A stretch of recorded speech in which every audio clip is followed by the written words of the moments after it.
সেই মেয়ে একদিন হয়তো একদিন অন্য কোনো একদিন আমার সমস্ত মিথ্যে পোশাক ছুঁড়ে ফেলে দিয়ে আমি হয়ে উঠব সেই অসামান্যা।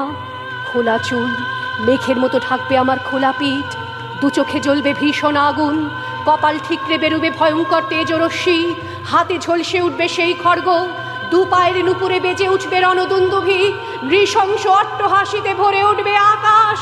দেবতারাও আতঙ্কে স্তব্ধ হয়ে বলতে থাকবে, মহামেঘ প্রভাং ঘোরাং মুক্ত কেশিং চতুর্ভুজাং কালিকাং দক্ষিণাং মুন্ডমালা বিভূষিতাং। বিভৎস দাবানলের মতো আমি এগোতে থাকবো, আর আমার এগিয়ে যাবার পথের দুপাশে মুন্ডহীন অসংখ্য দেহ ছটপট করতে থাকবে। সভ্যতার দেহ, প্রগতির দেহ, উন্নতির দেহ, সমাজের দেহ। হয়তো আমি সেই মেয়ে, হয়তোবা